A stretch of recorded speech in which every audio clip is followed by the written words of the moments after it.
আর আমাদের দেশের যে রাজনীতিটা চলে, আমাদের দেশে যে পচা রাজনীতি চলে, এই রাজনীতি বিশ্বের কোনো দেশে নাই। আপনি চায়নাতে যান, সিঙ্গাপুরে যান, ইউরোপ আমেরিকায় যান, ওই সমস্ত দেশে কোনো নেতা, কোনো পাতি নেতা, কোনো ছাতি নেতা নাই। কিন্তু আমাদের দেশে তো নেতার ভিড়ে রাস্তায় হাঁটাও যায় না। আর আপনি আমি ভাই ভাই ভাই করে একদল, এই ভাই করে একদল, দুই ভাইয়ের মধ্যে ঝগড়া। আপনি কার জন্য ঝগড়া করলেন? আপনি কোন নেতার জন্য ঝগড়া করতেছেন? আপনার নেতার খবর নিয়ে দেখেন, আপনার নেতার ছেলে ইউরোপ আমেরিকায় লেখাপড়া করার জন্য গেছে, আর আপনার নেতা এসি রুমে বসে আছে, আর আপনার নেতার যে গাড়িতে চড়ে সেটাও এসি। আর আপনি কার জন্য মারামারি করলেন? নেতার জন্য মারামারি করে নিজের ভাইয়ে ভাইয়ে মাথা ফাটাই দিচ্ছে। আর এগুলা দেখে মুসলমান, ইহুদি খ্রিস্টানগুলা দাঁতে খিলখিল করে হাসতেছে, বলছে মুসলমানকে ধরার জন্য আমাদের আর প্রয়োজন নাই, ওরাই লেগে আছে। আমাদের দেশে যে পচা রাজনীতি চলে, বিশ্বের কোনো দেশে এই সমস্ত রাজনীতি নাই। সেটা কিভাবে? আমাদের দেশে নিয়ম হচ্ছে, একটা হবে দলীয় সরকার, আর একটা হচ্ছে বিরোধী দল। দলীয় সরকারের কাজ হচ্ছে সে ভালো করবে, কিছু খারাপ করবে। আর বিরোধী দলের কাজ হচ্ছে ভালো করলেও বিরোধিতা করে, খারাপ করলেও বিরোধিতা করে, করে না? এই নিয়ম বিশ্বের কোনো দেশে নাই। ভালো কাজ করলে ভালো বলতে হবে, খারাপ কাজ করলে খারাপ বলতে হবে। আর এক সরকার যখন পতন হয়, আরেক সরকার আসে, তখন বলে পূর্বের সরকার কিছু রাখে যায়নি, সব খায় চলে গেছে। এরপরে এই সরকার যখন অপসারণ হলো, আরেক সরকার আসছে, ওরাও আসে বলে যে কিছু রাখে যায়নি, সব খায় পালাইছে। কথা কি সত্য না মিথ্যা? যদি সত্য হয়, যদি তাদের কথা সত্য হয়, তাহলে আমাদের দেশের যত রাজনৈতিক দল আছে সবগুলাই দেশকে লুটে পুটে খেয়েছে এবং খাচ্ছে। আর যদি তাদের কথা মিথ্যা হয়, যারা যেই দল ক্ষমতায় আসলো তাদের সে কথা যদি মিথ্যা হয়, তাহলে মিথ্যাবাদীদের দ্বারাই এই দেশে কোনোদিন উন্নতি হবে? হবে না। আজকে ওয়াজ মাহফিল হচ্ছে কিসের আলোচনা? যে বিষয়ের আলোচনা দরকার ছিল সেই বিষয়গুলো আলোচনা হচ্ছে না। শ্রোতা আসতেছে সুর নিতে, সুর নিয়ে চলে যাচ্ছে।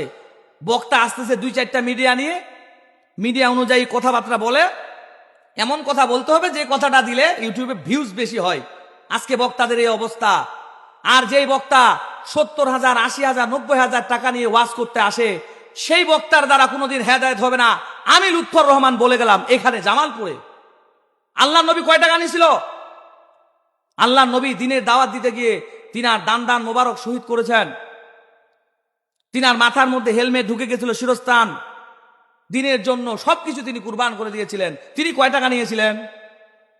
আর আমাদের দোষ তো, আমাদের দোষ। এগুলো আলোচনা হয় না। মসজিদের ইমাম সাহেবের বেতন 7,000, 2 মাস বাকি, আর 1 ঘন্টার জন্য একটা বক্তাকে আপনি নিয়ে আসলেন, সেই বক্তাকে আপনি টাকা দিচ্ছেন 50,000। এটা কি সাম্য না বৈষম্য? এটা বৈষম্য না? এই বৈষম্যের কথা কেউ বলছিল? এই যে বৈষম্য বিরোধী ছাত্র আন্দোলন গেল, 1 ঘন্টা বয়ান করে তাকে 80,000 টাকা কেন দিবেন? আর ইমাম সাহেবের বেতন 7,000, 6,000, আবার 2-3 মাস বাকি। এই হচ্ছে আমাদের সমাজের চিত্র। আমাদের সমাজের চিত্র এখন এমন, এবং সমস্ত পরিবেশগুলাই গুনায় আসক্ত, গুনায় ভরপুর। এই যে মাহফিলের পরিবেশগুলা, আমার যে জিনিসটা দুঃখ লাগে আমাদের উত্তরবঙ্গে বিশেষ করে, মাহফিলের পরিবেশগুলা কি গুণামুক্ত? এই যে মাহফিল, আমি এখানে পর্দার কথা বলবো, দিনের কথা বলবো, নামাজের কথা বলবো, এই মাহফিল গুণা কি গুণামুক্ত আছে?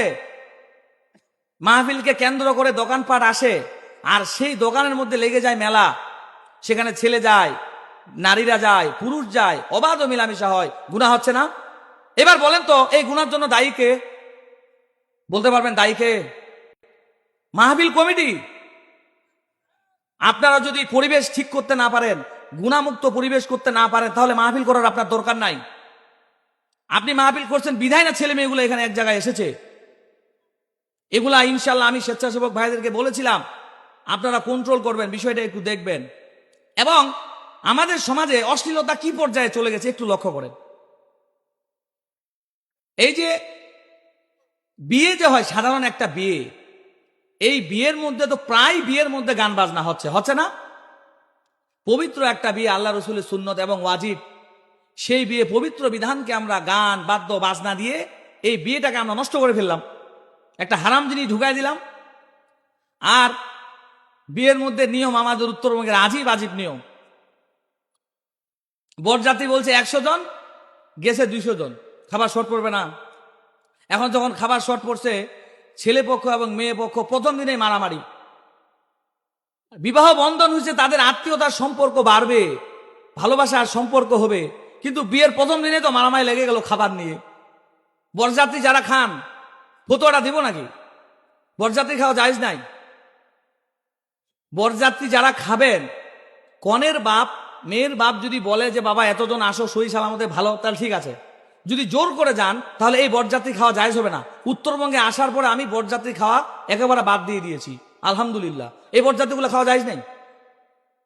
আজীব আজীব নিয়ম। বিয়ের মধ্যে অশ্লীলতা, সব থেকে বড় অশ্লীলতা হচ্ছে আমাদের সমাজে। আমরা কখনো কল্পনা করি না আমার যে গুনাহ হচ্ছে, আমার মেয়ে যে এভাবে পর্দা ছাড়া বেড়াচ্ছে, আমার স্ত্রী যে বেড়াচ্ছে, গুনাহ হচ্ছে না?